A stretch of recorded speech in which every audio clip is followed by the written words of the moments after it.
Welcome in, everyone. This is the Varsity Voices Media Network, where we bring you real conversation about high school sports, the Chicago Catholic League, and issues shaping the game today.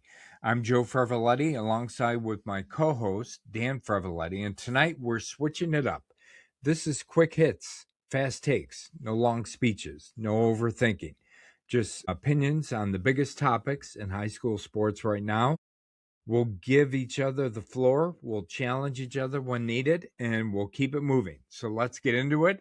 And quick hits starts right now. So Dan, we haven't done a quick hits in a while, right? Yeah, And we kind of modeled this after PTI, or Pardon the Interruption. sure. Right? Which It's a good model to go off of. it is. You and I both love that show.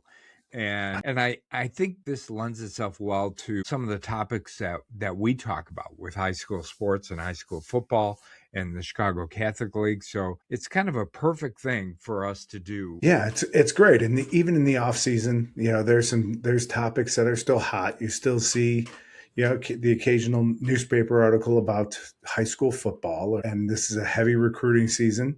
So you're getting some of that information now, and it kind of plays into what we've talked about with the CCL and how good the players are up and down.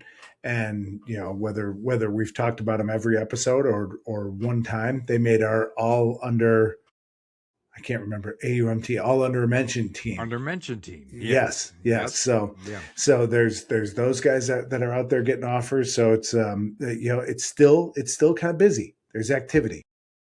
All right, so let's get into it, Dan. All right. Okay. Yeah. All right. And the first thing I wanted to talk about was record versus strength of schedule, right? So, in your opinion, would you rather be undefeated with a weak schedule or battle tested at 6-3 in the Chicago Catholic League? If you are looking to buy or sell a home, contact RE/MAX Realtor and Circle of Legends recipient Christopher Cobb. Let Chris's extensive negotiating experience work to guide you on all of your real estate buying and selling needs. Contact Christopher now to discuss the right strategy for your personalized real estate buying and selling plan. His number is 630-420-0070, or you can visit his website at christophercobb.com. Can I get battle tested at 7-2? Yeah, no, I take the battle tested for sure. For sure. Yeah, I think it's proven out, Joe, that has so much more value, than the undefeateds, and I think you can, as a coach, you can still sell a little underdog mentality there, and as it relates to us, we know what 6-3 in the Catholic League means, that you're really good. But, now traditionally in the playoffs, 6-3, you really wanted to get to 7-2 because it just gave you so much better scheduling, Right. as far as playoff seeds. But who knows what that will be like now. That'll, how that'll play out. And, I would love if it were 6-3 versus 7-2. If 7-2 guarantees me that bye week, I would love that, just to get healthy. At the end of the year. So yeah, but battle tested every time. I don't know. What do you think about that? I'm thinking, I agree with you. And I think you come at it from a coach's perspective, right? And, battle tested coming through the Chicago Catholic League 6-3 record. Every coach knows that if you've come out of the Chicago Catholic League, you're 6-3, you're a good team for sure. But the general public, right? I mean, more buzz is created from some team that, is 8-1 or 9-0, right? Don't you think? For sure. Yeah, you definitely get the buzz, but I'll trade the buzz for the battle testedness. Yeah, I would too. I think, when it comes down to it, I would too, especially when it comes to the playoffs. And we know where the most buzz comes from, right, is if you make a deep run in the playoffs. And I think a battle-tested team playing a tough schedule coming through the Chicago Catholic League, and, making that deep run in the playoffs, I think that's what you really want as a coach, as a program, as fans, right? Yeah. Even though it's flashy or splashy, right, to be 9-0 going into going into the playoffs. And it's pretty rare, right? I mean, it was a big deal for Montini last year. They wanted to be 9-0. I think they mentioned that it was important to him, that it was pretty rare at the school. So I can see if I'm on a path and I can see that to get to 9-0, and I think I'm a pretty pretty darn good team, regardless. We'll play anybody anywhere type of team. Then I don't mind. But if I just don't want a cakewalk to 9-0. Yeah. Okay. Yeah. And we know that in the Chicago Catholic, there's no cakewalk. No such thing. Right? No such thing. Yeah. We've talked about that enough. It's a minefield, not a cakewalk. It is a minefield, right? Yeah. Or what are the other terms we've used? It's a gauntlet. It's a gauntlet. It's a meat grinder. It's a meat grinder. I think those are the two top ones. Right? Yes. And all the coaches agree with us that we've interviewed too. Yes. Right. Yeah. Yeah. When we ask about the schedules, we could literally hit repeat, in every coach we've interviewed, and say it's some version of the same thing. Yeah. And they all do this big sigh, when you Right? ask them, they're like, Yeah. difficult. So tough. Yes. Every week, not a week off. Never. Right? Never. Yeah. All right, good. Okay. And I think it's only getting better. Next, Dan, is development versus recruiting. So what do you think wins long-term in high school football? Is it attracting talent to your program, at kind of the early levels, freshman, sophomore, making sure you've got the talent coming in the building? Or is it getting players in and then developing those players, right? Yeah. Where do you think the Chicago Catholic League is at right now as far as that's concerned? Coaching is so good that they are developing outstanding talent, right? Yeah. They're getting really good talent, developing it further as they go through their high school career, I think. And it's got to start with the talent. You've asked me a question about, in I think a Dear Dan episode, about would I rather coach the grindy, Right. underachievers who come up, and those wins are, I said it now, I believe it. Those are the best wins when you get that upset win and you've got a team that believes, that kind of came from nowhere, but there are programs that, just like college, that are a little more developmental, that have to see that freshman and say, he may not help us until he's a senior. When I hate to come back to my coaching, but when we coached at Bennett, we had a lot of those guys. Yeah. We had a lot of guys that were either different position or they grew a ton, and that's throughout high school. You're going to see all that. They change so much. So your starting quarterback as a freshman might be your right guard as a senior, and vice versa. So, I'm sure he loves that. Yeah. And as people go through specialized training and camps and coaches and all that, just like every other sport, you're seeing a little less of that. Excuse me. But I do think that there's something to be said for development still. It's not just this collection of talent and throw football out there, Monday through Thursday to practice. I do think there's a lot of development that takes place, but I think what we're seeing in the Catholic League, in most cases, the teams we talk about, the teams that they are attracting great talent and developing it. Now, I do think if you can be a coach that can develop talent, a new coach develop what you have, I think that attracting talent then takes care of itself. It becomes that self-fulfilling prophecy, so to speak, that they just keep coming because you've shown that you can develop them. Yeah.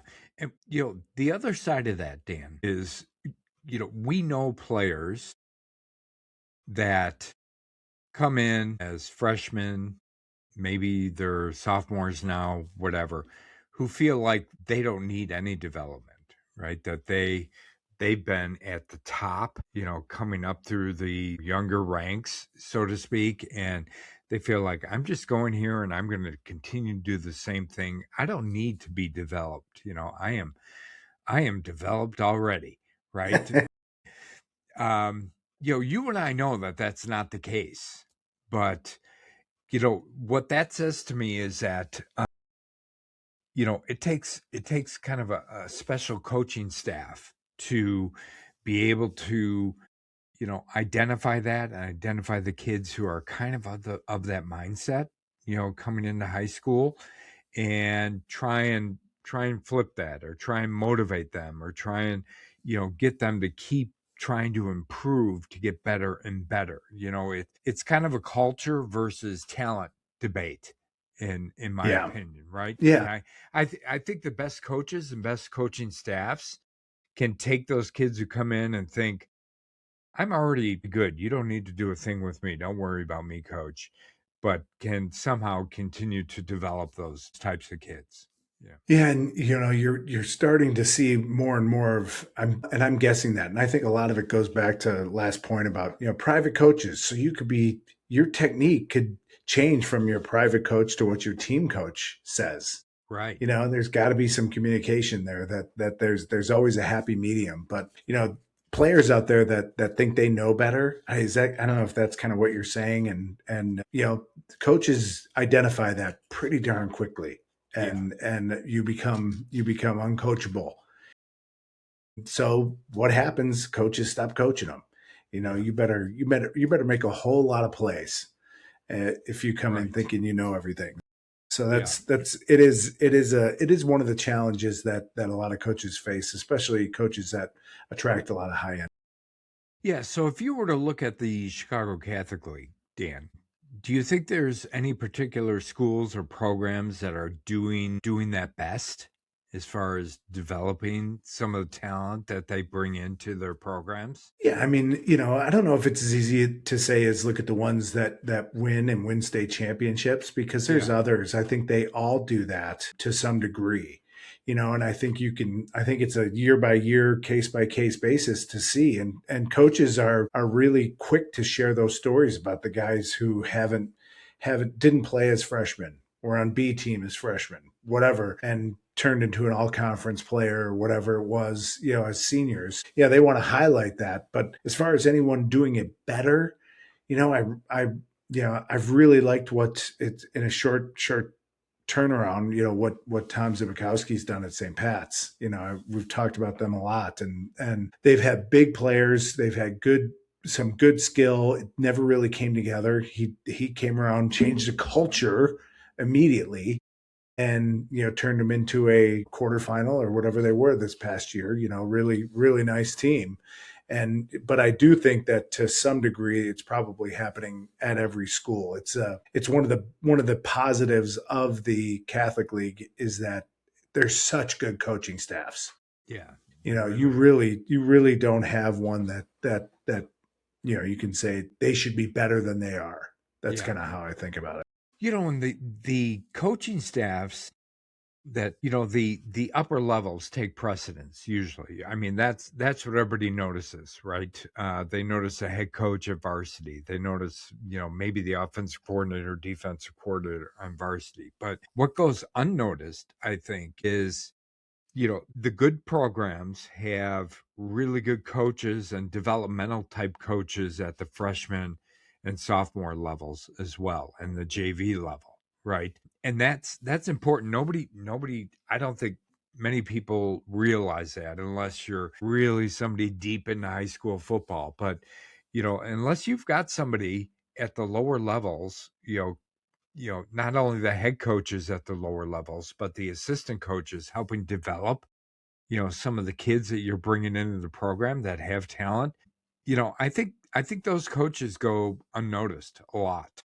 Well, we've talked about having a freshman coach on, and because I'd love to talk more about what they go through, how they see this question that we're asking, about talent versus culture, how much they have to do. If there's guys who they're like, boy, he does everything really well, and I don't have to do too much with him, not necessarily uncoachable, but he gets it, Yeah. players that get. But I'd love to hear that from freshman coaches, because I know our old coach, Coach Cedarblad, used to say the most important coach in a program after the varsity head coach is a freshman head coach. Because it's you are kind of setting that precedent right away, and so it's really important that those are good coaches, and doing it the way the varsity wants to do it, and doing it well. Yeah. Okay. All right. So, Dan, elite quarterback or elite offensive line? What do you want? If you're building a championship team In high school? which matters Yeah. more at the high school level? Give me the O-line. O-line? Yeah. I'm an old O-line coach too. So yeah, I'm going to Right. say that you just can do so much more. If your elite quarterback is getting hit 10 times a game, he's going to get hurt at some point in the season. He's going to get frustrated very quickly. I mean, all those things that you can do with an elite quarterback, are probably not possible without the O line. Versus if you have an elite O line, you've got a full running game. You've got, you can have a quarterback that can run, and he's a primary runner. We've seen it over and over again in high school football, Joe. Especially when we get to the playoffs, it is just one stud athlete quarterback after another following a really good offensive line. They may throw the ball 3 times a game. I don't know. What do you think? Well, I think that, offensive line is for sure something that I would want, an elite offensive line. I also look at this from, our framing of the Chicago Catholic League. And I was trying to think of, is there an elite offensive line that we saw this past year that, made a, really good quarterback, right? A really good team because of the offensive line.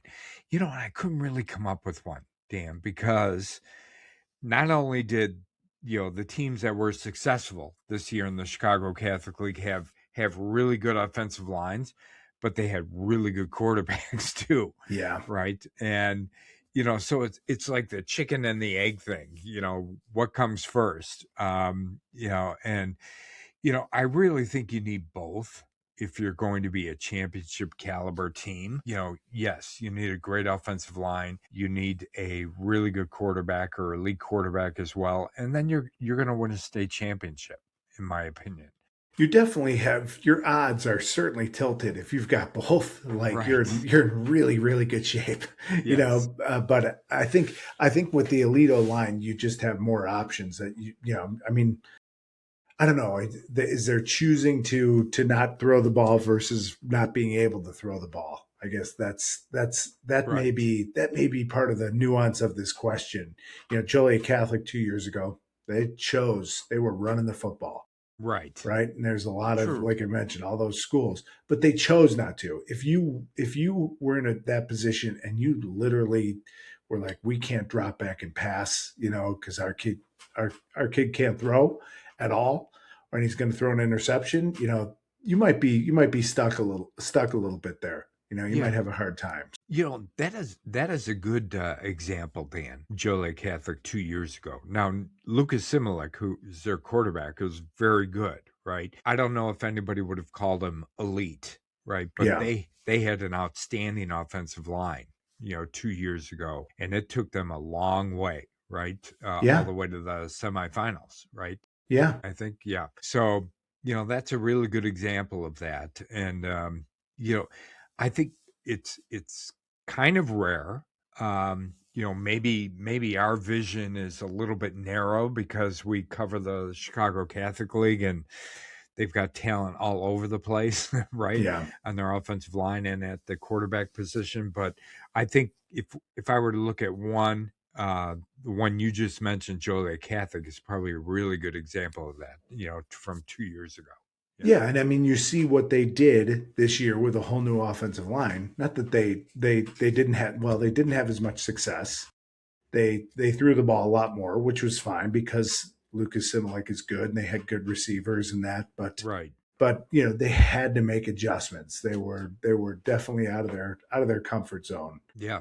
There. So I think it's you can tell the difference, Joe, when you see it go from a really good offensive line to one that graduates, and I'm not saying not good, but new. Let's say it's 4 or 5 new players, or now guys are going 2 ways. We know that happened at Joliet Catholic a little bit, especially at the tight end position. So you definitely can tell a difference from one year to the next. Oh, their offensive line isn't as good as it was last year. That's probably where it's more visible versus what the percentage of outstanding play you get from an O-line versus outstanding from a quarterback, if Right. that makes sense. Yeah, it does. Makes complete sense to me. Okay. All right. So Division III football, Dan. You and I have talked about this a little bit over the last several weeks.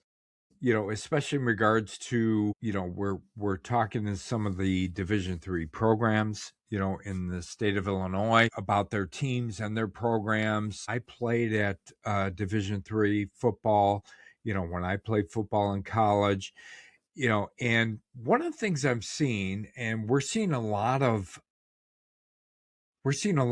commitments, right, on X, where most of the kids post, I just got an offer from this school. I just got an offer from that school. And there's rarely any of those posts regarding Division III programs.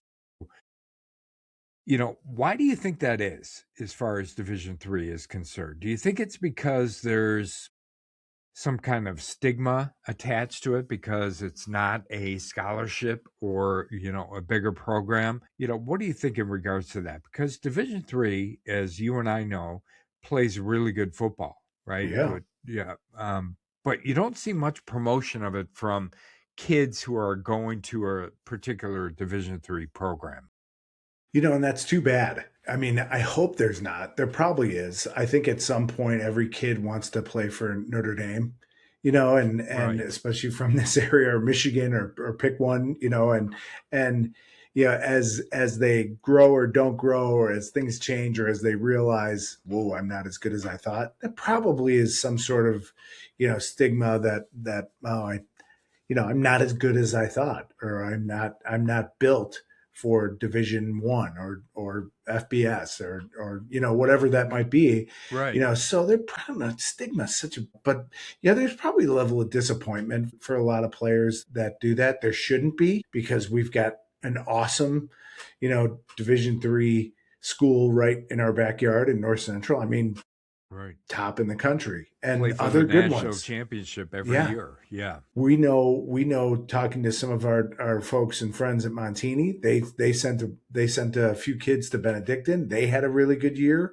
Right. Aurora University has had good teams in the past, and Yeah. Elmhurst, I know they struggled the past year, but they've had very good teams in the past, and coaches have gone on to do great things who've coached at these schools. So, if that is the case, if I'm a coach, I would knock that stigma down in a hurry, because it's just dead wrong, right? Right. Don't Yeah. you think? I think it is too, but I do think it's like a carryover from, well, I'll put it this way. Division III football right now, I think, is at, its strongest. Yeah. Right? Yeah, I do too. There's a lot of kids who are playing football, a lot of kids who don't get that D1 or D2 offer that they were looking for. And, they end up playing at D3, and some of those teams are just outstanding, and I think could easily compete with some of the D2 or NAIA schools that are out there, right? Yeah. So kids who realize that, even though there's not a scholarship attached to, your offer from a D3 school, and kids who realize that and are going there to play football and play, top level football, really, it turns out to be a great experience for them. And yeah, I don't think anyone would denigrate it. Once a kid goes there and plays football there and graduates, maybe, I don't think anyone will say, I should have never went to that school.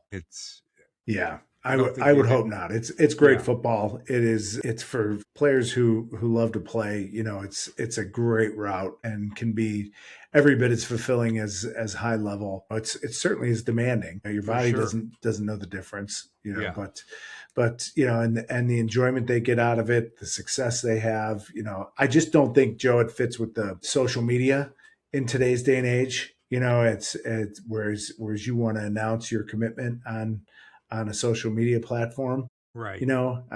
It probably doesn't jive with that. Again, it should, but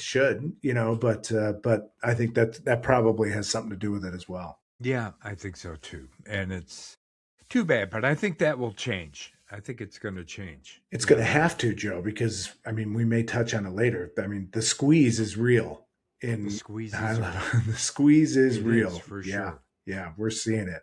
Yeah, and we've talked about before that Division III schools are other Division II schools, NAI schools, even some Division I schools are going to become the minor leagues for some of the bigger schools out there. Right. Yeah, they So, become a secondary feeder program to big schools. right. Yes. Exactly. It's one of the frustrating things about the transfer portal. Yes, for sure. All right, Dan. So there was some speculation over the last couple of weeks that Jordan Lynch, head coach for Mount Carmel, might be a candidate for the Northern Illinois University head coach opening. Now, he put that to rest within the Right last away. week or so. Yeah, pretty quick. Yeah. How real do you think it is that some colleges, universities will look at high school coaches for their head coaching position? And the secondary question to that is, will a high school coach make a good head football coach at the college or university level, especially at D1, D1 AA, something like that? You go first. So what I would say is, they could make for a good college coach, but I look at the track record, right? Or the number of high school coaches that have jumped from high school to college, especially right from high school head coach to college head coach. I think there's only one that ever did that, and that was Jerry Faust, right? He went from Moeller in Cincinnati to Notre Dame. I mean, that's unbelievable. Unreal. In 1981. It's unbelievable. I remember it well, and it didn't end well for Jerry. It didn't at end Notre well. Dame, but he was a passionate Notre Dame lover. That's for sure. He was. But yeah, it's that thinking like that right now is just crazy.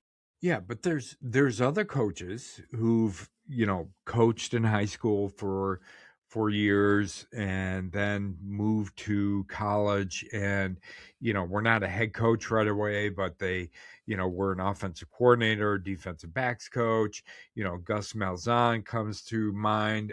Tommy Tuberville, as well, did the same thing. There's a couple of other coaches, but it is really rare that a high school coach does that. Now, if I were to pick one from the Chicago Catholic League that could possibly do it, it would be Jordan Lynch, right? I do think that there's, today's college programs, require more of a CEO versus a, kind of this hands-on type coach, and they've got to build a good staff around them. They've got to have good connections back to high school programs, right, that have good players. So if anybody were to be able to do it, I would think Jordan Lynch would be able to do it, from the Chicago Catholic League. But, it's not an easy thing to do. And I just look at history, and it hasn't gone very well for high school coaches. Yeah, head coach to head coach would be really tough. I know there's that one of the paths that coaches take will be you kind of either go the GA route or you can go to the high school route and then into an assistant coach where you can work your way up. Maybe a coach, well, you mentioned Gus Malzahn, an offensive whiz, right? Someone who's just got something that is different and unstoppable from an offensive perspective, could make the leap at least to a coordinator. But to, and especially if you're talking big school, the Power Four, that's really tough.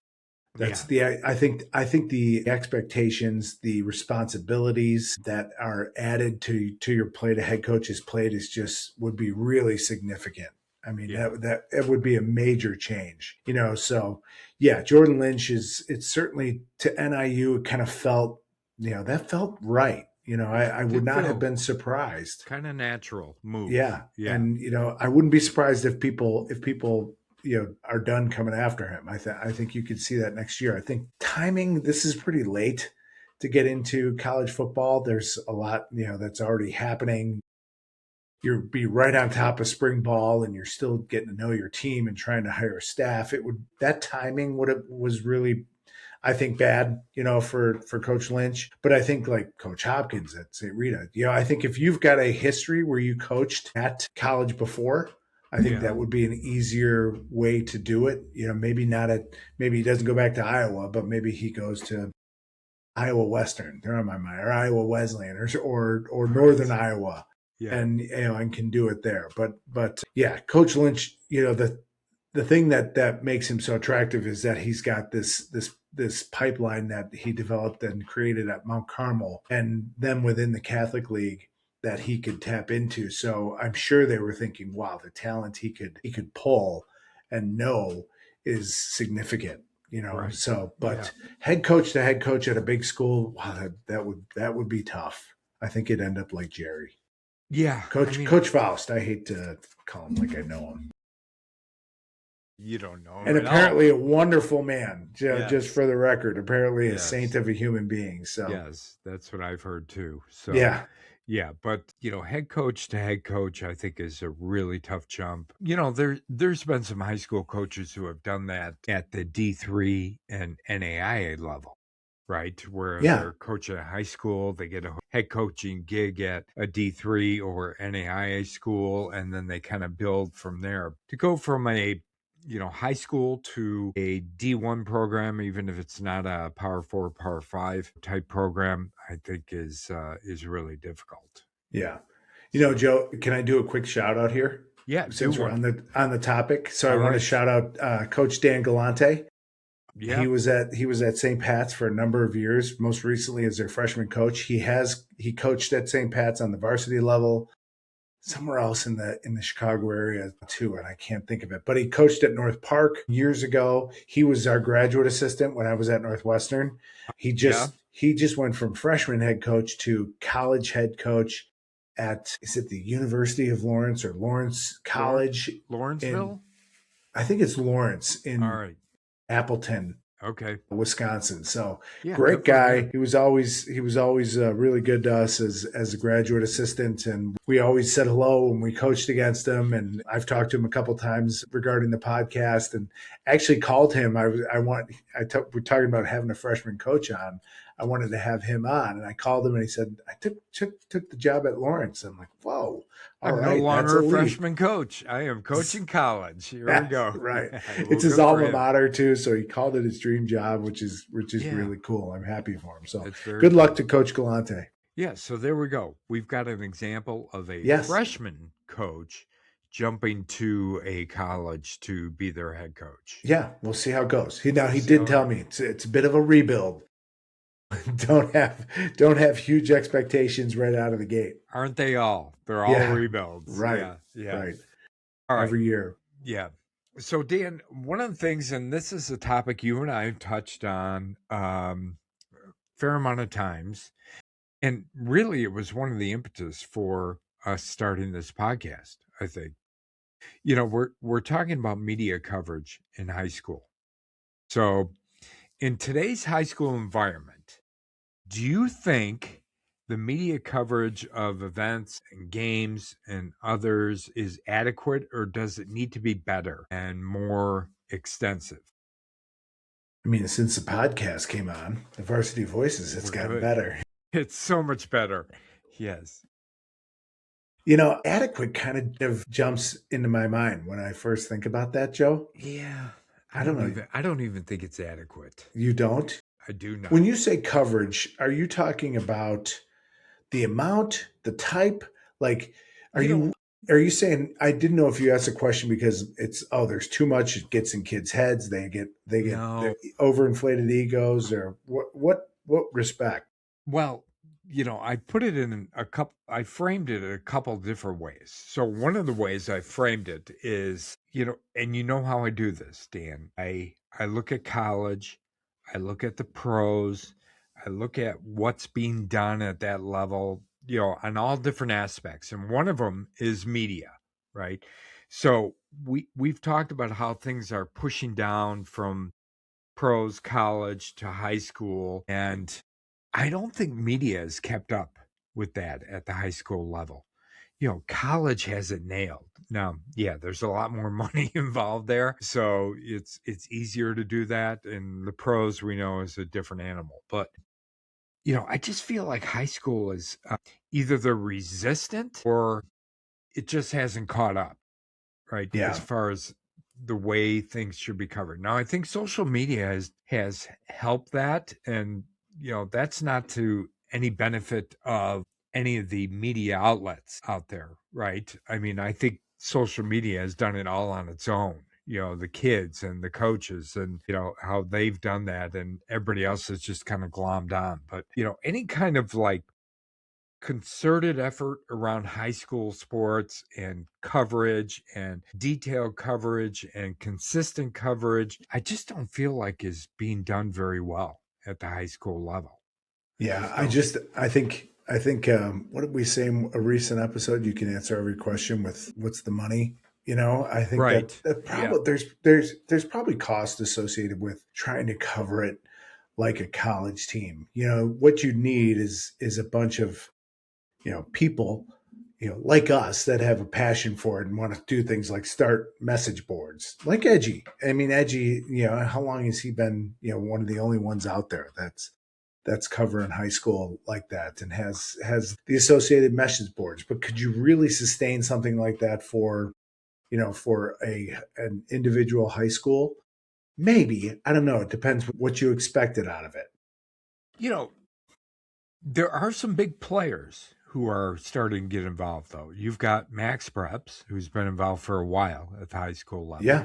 You Yeah. now have Sports Illustrated, their high school, component or whatever you want to call it. Mm-hmm. You've got Huddle, who's been circling around this for a long time. And they're all doing good things, I think, but nobody has really taken the bull by the horns and like, you know what? We are going to focus on this. We are going to sink some effort and money into this, and we are going to bring it into the 21st century. Yeah, I don't think it's there. Yeah. And I think the sports, high school sports, are ready for that, right? For whatever it is somebody taking it to the next level, one of those big players that I just, mentioned, or, somebody starting a network that is just focused on it and goes into more of the details. Varsity Voices Media Network. Did I say that? Right. Right. Yeah. But I do think it needs to be better. Yeah, I do. I just don't think there's enough. I mean, you just scramble to try and find stuff. And the best stuff you usually find is on social media. It's not on Max Preps. It's not on Sports Illustrated. It's not on Huddle. You find clips or whatever. The best stuff you find from high school sports is on social media, and it's generated by the players. You think that's better than what the news outlets are doing, like a Shaw Media? I mean, I know they can't. No one can be everywhere at once. That's a problem. Yeah. And I mean, I do think that the local newspapers, starting local meaning Chicago, and then all the ones that are kind of underneath that. So like Shaw Media, the Daily Herald. I think they all try and do things, but high school is so vast. It's always going to end up in some sort of fragmented scenario where you feel like, why can't I find anything on this? Yes. So you're probably right. There probably is room to, do kind of what we're doing on a bigger scale for this conference, because there's 24 teams, because there's such good teams in every sport. Right. Boys, Yeah. girls, every sport has just got compelling stories. There are players that go on. There was just an Olympian, women's Olympic team in the U.S. Abby. God, I can't believe I forgot her last name. Keeler? No. Anyway, That's all right. yeah. So, but from I think Mother McCauley that went on and and she just won a gold medal. That's all stuff that could be covered by the Varsity Voices Media Network. True network that covers this conference and everything in and around it. I think that's so. But there's not a lot of these out there. No, there's not. I mean, there's more there's more out there than there were. And you mentioned some of the kind of traditional coverage that you get through, through some of the newspaper outlets or some of the message boards or, rivals, that kind of thing. And I just feel like that is about 5 to 10 years behind where high school sports is at. That's my opinion, as far as how things are covered now. And yeah, I use some of those as information, right? For a variety of different ways, to give information on different programs or different kids or different sports, whatever it might be at the high school level. But I do feel like it's just behind, and somebody's got to take the bull by the horns and bring it into, the current and where it should be. Yeah. Because the way high school sports are followed now, I mean, especially by fans and that, I feel like people are clamoring for information. I really do. I do too. And you and I have talked about ways, a little behind the curtain here that we could expand and, some of the things that technology might allow, us to do and that, and, it's kind of the same thing. It's like we almost have an advantage because we're just thinking about one conference. Right. We don't necessarily have to go beyond that. So we could put a scope together that kind of does what I think you're talking about doing, having all the information all the time in one place, from articles that you can read to social media stuff to podcasts to, the actual games, right? Yeah. Yeah. Yes. And then news and things around that conference. Yes. Yeah. For sure. Let's do it. All right, let's do it. Okay. And we'll ask people to weigh in and comment and say, do you want us to do that or not? Yeah. Because I do think it could be a 52-week per year coverage of high school sports, and some, not only just the sports, but other topics associated with that. Everything goes dead, from a football standpoint, for 6 months, 8 months, right after the season ends. And you might see an article a month from some of these news outlets, and then Edgy's always going, and they've got topics that they've kind of created this almost calendar that they talk about, coach openings, that for our purposes, how many freshmen took the test, and things like that. I mean, for the real nitty gritty fans out there that want to know that stuff, they do some of that, but you probably could get a little more focused, in doing something by conference. And I think that's what you mean, where you could really be a go-to source for high school sports, that you could get anything. You're not, like you said, scrambling for information. Yeah. And make it interesting. Not that I don't enjoy reading an article or, combing through messages on message boards, but, I would like something a little more recent. Yeah. A little more interesting. You sound like, God, I constantly date myself on this podcast. You sound like Steve Martin on Planes, Trains, and Automobiles. Here's an idea.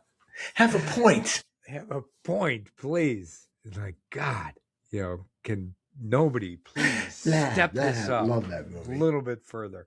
Yeah. All right. Yes. Okay. I know what you mean, Joe. I think the opportunity's there. Maybe you have to edit this entire section out because we're giving away our big plans. Maybe. If you call us with ideas, a little scratch behind it might help too. Right. A little money behind it always helps. Always for sure. helps. Yes. All right, Dan. So last topic here. All right. And I'm going to let you take this one. Okay. Because, we've been talking about, you and I have been talking about, and I'm sure everybody, a lot of our listeners know this too, but, there's a lot of recent commitments and signings going on, out of the Chicago Catholic League, and, some interesting ones and some that you're really interested in because you've seen Northwestern make some offers to some kids. We've seen some commitments as well from Northwestern. So talk about a couple of those, Dan. Yeah, it's that the recruiting, just to go back to our last question, that's always going to be heavily followed, right? People love that stuff, and to know where kids they've watched, for 4 years at wherever end up, and especially if they can go local. And I mean, what's more local than Northwestern? It's right down the street. It's right there. It's the hardest place to get to from the suburbs. It's it's a tough hour, isn't it? Yeah, yes. From out the burbs. Yeah, but Joe, I was really excited having gone to Northwestern and played football there, and still following it obviously very closely. When Angelo DeCensi committed to Northwestern from Montini, that was really exciting. I was very happy for them, for Angelo and his family, and for Northwestern. I think we've really thought he was a heck of a player. Yeah. There should be a little more attention paid to him, from colleges. And, what it means for Northwestern is they've taken this year and they've established some roots in the suburbs, outside of Angelo from Montini.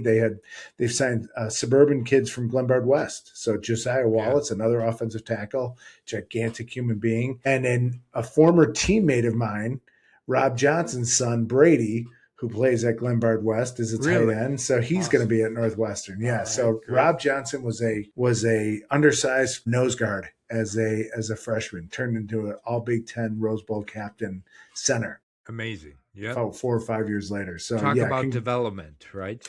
Excellent development there. Yes. Yeah, that sure is. But yeah, so Northwestern needs offensive line types. They're apparently, that's a high dollar player if you need him in the transfer portal, and there's a lot of competition for good ones. So Angelo, he fits the mold from both a football and a student profile. And he's played in great competition for his career. So I hope he performs. I hope I get to see him play it for several games and several years at Northwestern. So really excited about that, Joe. Just some other ones that have kind of made the news lately. Obviously, we won't be able to cover all of these. The commitment list for the CCL is pretty extensive, but Trenton Walker from Nazareth is going to Murray State. Yeah. And which is kind of cool. The little exciting nugget about that is he'll be in the same conference as his teammate, Jake Sestone. Going to ISU, right? Yeah, be at Illinois State. So, all right. Trenton Walker, Joe, he was so unbelievable as a junior. And when you saw him, you're like, this player's a junior? He looks like he's ready for the NFL. And, his size is so good. I wonder if they will see him more on offense or defense. So he was a two-way player as a senior. Yeah. And he's got great size. He probably fits in a lot of positions, So that was exciting to see him go to Murray State. And then I saw that Brock Phillips signed to play at, was it Iowa Western or Western Iowa? I didn't see that one, Dan. Yeah, I can't remember exactly because I hadn't really heard of it. And it's, to me, there's a few of these players that are victims of the squeeze. Yeah. I think you're just seeing less players with limits now at the highest levels and transfers coming in. There's only so much room. So there's got to be roster management. And there's only so much money, Yeah. as well. So, to go get a kid in the transfer portal costs you a lot more as a university than it does to take a kid from a high school senior, and they're getting a little money, but they're not getting the kind of money that, some of these players are getting out of the transfer portal. So I think we're seeing this all kind of play out, in real time for sure.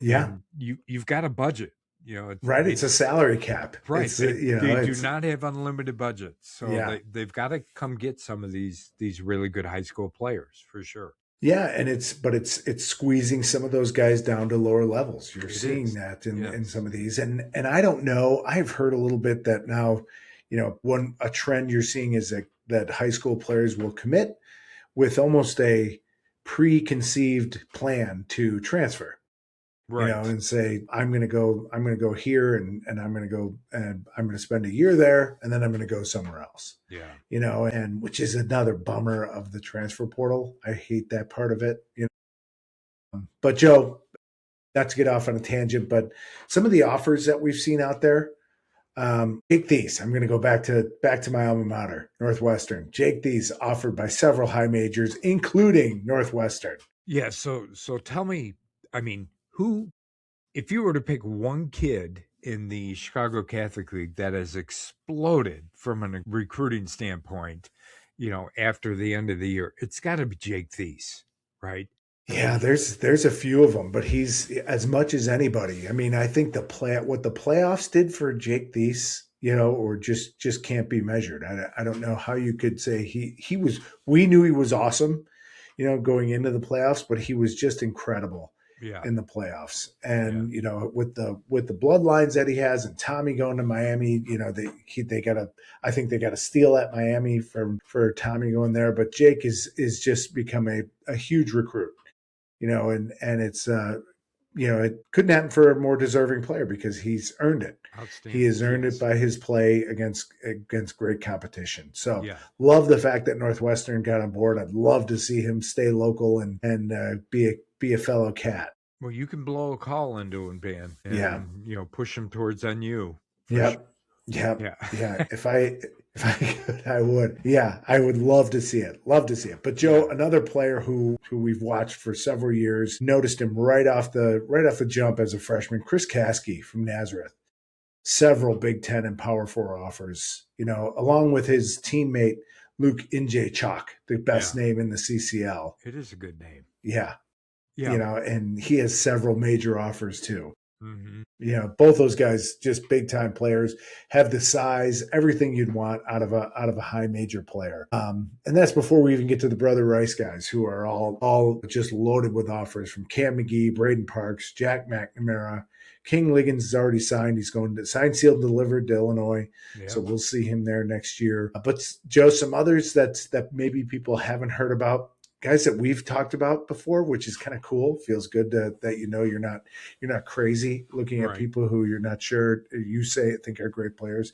David Folarancho from St. Pat's, Right. offers to Indiana and Northwestern among many others, Minnesota. So he's a guy that we watched on film for a couple of years now, and I thought this guy can play. It's not perfect, but there's things that he does as a defensive lineman that are things that you can't really teach. So he's got the size and he's got some speed. St. Rita, Donovan Evans is getting offers from MAC level and some high majors. So we saw him late in the year kind of explode onto the scene. When you talk, Mount Carmel, it's almost easier to talk about who doesn't have offers than who does. I would love to hear your list of who doesn't. Yeah, it won't be really long because if they aren't high major, then they're probably getting FCS. I can't remember, Division I AA and Yes. and Division II offers. So Right. yeah, from Quentin Burrell to Tavares Harrington, Marshawn Thornton, Caleb Tucker, all have big time offers. Joe, Yeah. continuing, Sean Rice at St. Lawrence. He's got several Big Ten offers. Providence, Lamar Winfield, a guy that we talked about late in the season. The same type of thing that I saw with David Folarancho. I watched one of the playoff games. I'm like, who is that? Yeah. Like that he was all under mentioned team. Guy I've talked about for a couple of years now, James McGrath from St. Francis. Mm-hmm. Love him as a player. We talked about it. Think he slides in, probably a linebacker at the next level, but I think he's got an opportunity to be one of those, I'm going to call it Indiana type linebackers we talked about that just make play after play after play. Yes. Love how he plays. He plays well when he's not making the tackle either. He's doing something that allows the tackle to be made, which is one of my favorite things. Loyola, Will Matee, getting some great activity out there, as well as kind of the younger potential superstars, Jordan McKinley, Matthew Lee. And Joe, that's what? That's a 7 or 8 schools that we talked about out of 24. I know I'm missing a million of them. And please let us know. Right. Contact us directly because we're doing this a lot off social media and articles in the news. So contact Varsity Voices and tag us or whatever you can to let us know. And we'd love to kind of talk about that, especially during the off season.